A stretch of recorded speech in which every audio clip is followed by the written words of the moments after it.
কাশ্মীর ইস্যুতে পাকিস্তানের পাশে থাকবে তুরস্ক। ট্রাম্পকে যুক্তরাষ্ট্রের বুড়ো শাসক বললেন খামেনি। হিজবুল্লাহর শক্ত প্রতিরোধের জালে আটকা পড়েছে ইসরায়েল। সীমান্ত রেখায় ভারতের যে কোনো অপকর্মের দাঁত ভাঙা জবাব দেওয়া হবে, পাক পররাষ্ট্রমন্ত্রী। সীমান্ত উত্তেজনা নিয়ে পঞ্চম সামরিক বৈঠকে ভারত চীন। বাড়ছে উত্তেজনা, চীনের বিরুদ্ধে সরব হওয়ার ডাক পম্পেও। নেতানিয়াহুর পদত্যাগ দাবিতে ইসরায়েলে বিক্ষোভ। লাদাখ ইস্যুতে আগ্রাসী চীনকে বার্তা, ভারতের পাশে দাঁড়ালো মার্কিন কংগ্রেস। ক্যালিফোর্নিয়ায় উভয়চর সামরিক যান ডুবে ৮ মার্কিন সেনা নিহত। রাশিয়ার সঙ্গে সংসদীয় সম্পর্ক বাড়াতে প্রস্তুত ইরান। ব্রিটেনে ধর্ষণের অভিযোগ, এক এমপি গ্রেপ্তার। মার্কিন গোয়েন্দা ড্রোন ভূপাতিত করল ইয়েমেনি বাহিনী। এবং সবশেষে থাকছে, আমাদের সেনাবাহিনী এখন গোটা বিশ্বের আদর্শ, সিরিয়ার প্রতিরক্ষামন্ত্রী। অবরুদ্ধ কাশ্মীর ইস্যুতে পাকিস্তানের পাশে থাকার ঘোষণা দিয়েছে তুরস্ক। শনিবার পাকিস্তানের প্রেসিডেন্ট আরিফ আলভি এবং তুর্কি প্রেসিডেন্ট রিসেপ তাইপ এরদোয়ানের মধ্যকার ফোন আলাপের পর ইসলামাবাদ এ তথ্য জানিয়েছে। এর আগে তুর্কি প্রেসিডেন্ট রিসেপ তাইপ এরদোয়ান পাকিস্তানের প্রধানমন্ত্রী ইমরান খানের সঙ্গে পবিত্র ঈদ উল আজহার শুভেচ্ছা বিনিময় করেন। এ সময় কাশ্মীর সহ বিভিন্ন ইস্যুতে দুই নেতার মধ্যে গুরুত্বপূর্ণ আলোচনা হয়। ইরানের সর্বোচ্চ ধর্মীয় নেতা আয়াতুল্লাহ খামেনি বলেছেন, যুক্তরাষ্ট্রের সর্বোচ্চ চাপ প্রয়োগ নীতির কাছে কখনোই মাথা নোয়াবে না তেহরান। ওয়াশিংটনের সঙ্গে কোনো আলোচনা নয় বলেও সাফ জানিয়েছেন তিনি।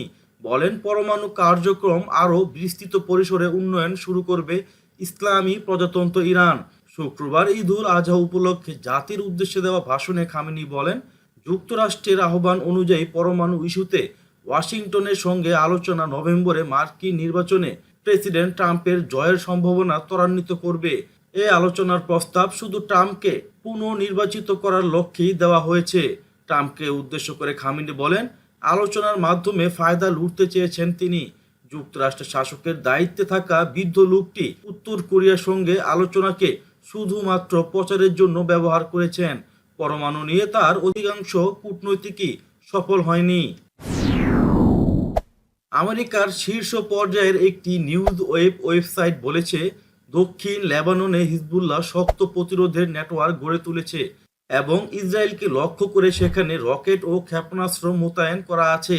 চলতি সপ্তাহে ইহুদিবাদী ইসরায়েলের সামরিক বাহিনীর বিশেষ ইউনিটকে উত্তর সীমান্তে মোতায়েন করা হয়েছে। ইসরায়েলের কর্মকর্তারা এই পদক্ষেপকে গত কয়েক বছরের মধ্যে সবচেয়ে বেশি গুরুত্বপূর্ণ বলে উল্লেখ করেছেন। লেবাননের ইসলামী প্রতিরোধ আন্দোলন হিজবুল্লাহ বড় অভিযান চালাতে পারে এমন ভয় থেকেই ইসরায়েল উত্তর সীমান্তে সেনা সংখ্যা বাড়িয়েছে। আমেরিকার অর্থ ও বাণিজ্য সংক্রান্ত নিউজ ওয়েবসাইট বিজনেস ইনসাইডার বলছে, লেবানন সীমান্তে ইসরায়েল নিজেকে প্রতিরোধ করে তুলেছিল, কিন্তু হিজবুল্লাহ তার উপর ছায়া ফেলেছে। পাকিস্তানের পররাষ্ট্রমন্ত্রী শাহ মেহমুদ কুরেশি বলেছেন, সীমান্তে নিয়ন্ত্রণ রেখা বরাবর ভারতীয় সেনারা কোনো রকমের অপকর্ম করলে তার কঠোর ও দাঁত ভাঙা জবাব দেওয়া হবে। গত শনিবার মুলতান শহরে পবিত্র ঈদ উল আজহার নামাজ শেষে সাংবাদিকদের সঙ্গে আলাপের সময় তিনি একথা বলেন। কুরেশি বলেন, ভারতের নরেন্দ্র মোদীর নেতৃত্বাধীন ফ্যাসিস্ট সরকার অযোধ্যায় বাবরি মসজিদের স্থলে রাম মন্দির নির্মাণ করতে যাচ্ছে। এ ঘটনার নিন্দা জানান শাহ মেহমুদ কুরেশি। পাক পররাষ্ট্রমন্ত্রী বলেন, আগামী 5 আগস্ট বুধবার পাকিস্তান ইস্তেসাল পালন করবে, যার মাধ্যমে কাশ্মীরের জনগণকে সুস্পষ্ট বার্তা দেওয়া হবে যে তারা একা নন। কুরেশি জানান, 5 আগস্ট সকাল 10টায় পাকিস্তান জুড়ে 1 মিনিট নীরবতা পালন করা হবে এবং প্রধানমন্ত্রী ইমরান খান আজাদ কাশ্মীরের সংসদে বক্তব্য রাখবেন। এছাড়া প্রেসিডেন্ট আরিফ আলভি রাজধানী ইসলামাবাদে একটি র্যালিতে নেতৃত্ব দেবেন। পাশাপাশি প্রাদেশিক মুখ্যমন্ত্রীদের নেতৃত্বে স্থানীয়ভাবে র্যালি অনুষ্ঠিত হবে। বিভিন্ন শহরে সেমিনারের আয়োজন করা হবে বলেও শাহ মেহমুদ কুরেশি জানান। সীমান্তে চীন ও ভারতের মধ্যকার উত্তেজনা নিরসনে বৈঠকে বসেছেন উভয় দেশের সামরিক কর্মকর্তারা। রবিবার মলডোয় কর্নেল পদমর্যাদার এই বৈঠক অনুষ্ঠিত হয়েছে। ইন্দো চীন সীমান্তে প্রকৃত নিয়ন্ত্রণ রেখায় স্থিতিশীল অবস্থা ফিরিয়ে আনার লক্ষ্যেই এই বৈঠক অনুষ্ঠিত হচ্ছে। মার্চ মাসের পর থেকে এটি পঞ্চম সামরিক বৈঠক। ভারতীয় সংবাদ মাধ্যম এনডিটিভি এ খবর জানিয়েছে। খবরে বলা হয়েছে এলএসি থেকে নিরাপদ দূরত্বে সরে আসতে বদ্ধপরিকর উভয় দেশ। দ্বিপক্ষীয় বৈঠকে এ বিষয়ে সমঝোতা হতে পারে। তবে কর্নেল পদমর্যাদার এই বৈঠকের মাধ্যমেও উদ্বেগ বিরাজ করছে ভারতীয় সেনাবাহিনীতে। তাদের মতে প্যাংগং লেকে এখনও চীনের সেনাবাহিনীর নজরদারি নৌকা চোখে পড়েছে। শীতের পোশাক সংগ্রহের হিড়িক পড়েছে সীমান্তে। এটি চীনা সেনাবাহিনীর বড় উদ্যোগ বলে মনে করছে ভারতীয় কর্মকর্তা। ভারতীয় সেনাবাহিনীর একটি সূত্রকে উদ্ধৃত করে খবরে বলা হয়েছে, বিতর্কিত এলাকা থেকে সরে আসার প্রক্রিয়া শেষ করতেই এই কূটনৈতিক উদ্যোগ। রবিবার সকাল 11টায় মলডোয় কমান্ডার পদের এই বৈঠক শুরু হয়েছে। প্রকৃত নিয়ন্ত্রণ রেখা বরাবর চীনের ভূখণ্ডে হচ্ছে এই বৈঠক। চীন গোটা বিশ্বের পরীক্ষা নিচ্ছে বলে মন্তব্য করলেন মার্কিন পররাষ্ট্রমন্ত্রী মাইক পম্পেও।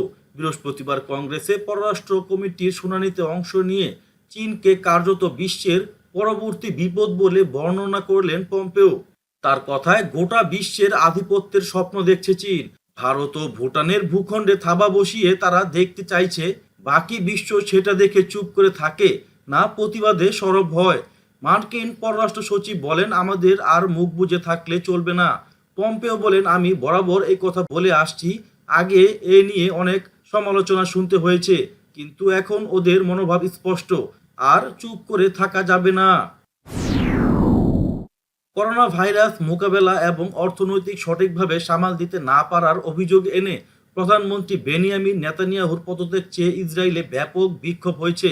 শনিবার কয়েক হাজার বিক্ষোভকারী প্রধানমন্ত্রীর সরকারি বাসভবনের সামনে জড়ো হয়। বিক্ষোভকারীরা মধ্য জেরুজালেমের সড়কে বিক্ষোভ করেন। সপ্তাহ ধরে চলা এই বিক্ষোভ ক্রমশ জোরালো হচ্ছে।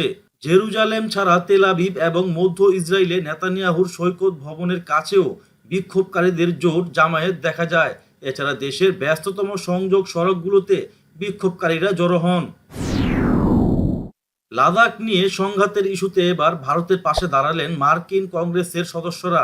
মার্কিন কংগ্রেসের দুই কক্ষ হাউস অব রিপ্রেজেন্টেটিভ ও সিনেটের সদস্যরা এই সংঘাতের জন্য বেইজিংকেই দায়ী করেছেন এবং দলমত নির্বিশেষে প্রত্যেকে চীনের বিরুদ্ধে ভারতের কঠোর অবস্থানেরও প্রশংসা করেছেন। গালওয়ানে সংঘাত ও প্রকৃত নিয়ন্ত্রণ রেখা বরাবর চীনের অভিসন্ধি নিয়ে মার্কিন কংগ্রেসের বিভিন্ন সদস্য গত কয়েক সপ্তাহ ধরে বারবার সরব হয়েছেন। তাদের প্রত্যেককেই ভারতের হয়ে সওয়াল করেছেন। ভারতের সীমান্তে চীনের নাক গলানোকে কটাক্ষ করেছেন অনেকেই। যুক্তরাষ্ট্রের ক্যালিফোর্নিয়ায় প্রশিক্ষণকালে 7 নৌসেনা এবং 1 নাবিক নিহত হয়েছেন। ক্যালিফোর্নিয়া উপকূলে গত বৃহস্পতিবার এই সামরিক প্রশিক্ষণ অনুষ্ঠিত হলেও এর 40 ঘন্টা পর স্থানীয় সময় গত শনিবার দেশটির সেনাবাহিনী ওই হতাহতের ঘটনা প্রকাশ করে। প্রশিক্ষণের সময় একটি উভয়চর সামরিক যান ডুবে গেলে তাদের মৃত্যু হয়। 8 নৌসেনাকে উদ্ধার করা হলেও তাদের মধ্যে একজন পরে চিকিৎসাধীন অবস্থায় মারা যান। উদ্ধার করা 2 সেনার অবস্থা আশঙ্কাজনক বলে জানিয়েছেন চিকিৎসকরা। ইসলামী প্রজাতন্ত্র ইরানের জাতীয় সংসদের স্পিকার বাকের কলিবফ বলেছেন, রাশিয়ার সঙ্গে তার দেশ সংসদীয় সম্পর্ক উন্নত করতে প্রস্তুত রয়েছে। এজন্য ইরানি সংসদ প্রয়োজনীয় পদক্ষেপ নেবে বলে তিনি জানান। রুশ সংসদের আন্তর্জাতিক সম্পর্ক বিষয়ক কমিটির চেয়ারম্যান লিওনিদ স্লুতস্কির সঙ্গে গত শনিবার এক বৈঠকে বাকের কলিবফ একথা বলেন। বৈঠকে কলিবফ ইরান ও রাশিয়ার মধ্যকার কৌশলগত সম্পর্কের কথা তুলে ধরেন। এছাড়া ইরান সফরের সময় রুশ প্রেসিডেন্ট ভ্লাদিমির পুতিনের সঙ্গে সর্বোচ্চ নেতা আয়াতুল্লাহিল উজমা খামেনির বৈঠককে দুদেশের জন্য টার্নিং পয়েন্ট বলে মন্তব্য করেন। ধর্ষণের অভিযোগে ব্রিটেনের ক্ষমতাসীন দলের একজন এমপিকে গ্রেপ্তার করা হয়েছে, তবে তার নাম পরিচয় প্রকাশ করা হয়নি। ব্রিটিশ সংসদের একজন সাবেক কর্মী ওই আইন প্রণেতার বিরুদ্ধে অভিযোগ আনার পর তাকে গ্রেপ্তার করা হয়। পরে তিনি জামিনে মুক্তি পান। দেশটির মেট্রোপলিটন পুলিশ এ নিয়ে তদন্ত শুরুর কথা জানিয়েছে। পুলিশ জানিয়েছে, কনজারভেটিভ পার্টির ওই এমপির বিরুদ্ধে অভিযোগকারী গত বছরের জুলাই থেকে চলতি বছরের জানুয়ারি পর্যন্ত 4টি পৃথক ঘটনার উল্লেখ করেছেন। তিনি কনজারভেটিভ আইন প্রণেতার বিরুদ্ধে তাকে যৌন নিপীড়ন ও যৌন সম্পর্ক করতে বাধ্য করার অভিযোগ এনেছেন। ইয়েমেনের সশস্ত্র বাহিনীর মুখপাত্র ইয়াহিয়া সারি বলেছেন, তাদের বিমান প্রতিরক্ষা বাহিনী একটি মার্কিন ড্রোন ভূপাতিত করেছেন। সৌদি আরবের সীমান্তবর্তী হারদ জেলার আকাশে গোয়েন্দা বৃত্তি করার সময় ড্রোনটিকে আঘাত হানা হয়। কয়েকদিন আগেও ইয়েমেনের সাদা প্রদেশে সেনাবাহিনী ও গণবাহিনীর বিমান প্রতিরক্ষা ইউনিটের গুলির আঘাতে সৌদি আরবের একটি ড্রোন ভূপাতিত হয়েছে। ইয়েমেনের হুতি আনসারুল্লাহ সমর্থিত সশস্ত্র বাহিনী মাঝে মধ্যেই শত্রুর এ ধরনের ড্রোন ভূপাতিত করে থাকেন। সিরিয়ার সেনাবাহিনী সন্ত্রাসবাদ মোকাবেলার ক্ষেত্রে এখন গোটা বিশ্বের আদর্শে পরিণত হয়েছে, একথা বলেছেন সিরিয়ার প্রতিরক্ষা মন্ত্রী আলী আইয়ুব। তিনি জাতীয় সেনাবাহিনী দিবস উপলক্ষে এক ভাষণে আরও বলেছেন, সন্ত্রাসবাদ মোকাবেলায় সেনাবাহিনী ব্যাপক সাফল্য দেখিয়েছে। সন্ত্রাসবাদীদের পক্ষে বড় বড় শক্তির সমর্থন ও সহযোগিতা সত্ত্বেও সামরিক বাহিনী তাদের সব কর্মসূচিকে ধুলোয় মিশিয়ে দিয়েছে। 2011 সালের মার্চ মাস থেকে সিরিয়ায় বিদেশি মদতে সহিংসতা ছড়িয়ে দেওয়া হয়েছে। ইহুদিবাদী ইসরায়েল ও আমেরিকার গোয়েন্দাদের গোপন কর্মসূচি অংশ হিসেবে সরল মনা মুসলমানদের বিভ্রান্ত করে সিরিয়ায় পাঠানো হয়। অন্তত 80টি দেশ থেকে সন্ত্রাসী ঢোকানো হয়েছে সিরিয়ায়। সিরিয়ার সরকারি বাহিনীর বিভিন্ন পক্ষের সহযোগিতায় এ পর্যন্ত দেশের অন্তত 90% ভূখণ্ড থেকে সন্ত্রাসীদের নির্মূল করতে সক্ষম হয়েছে।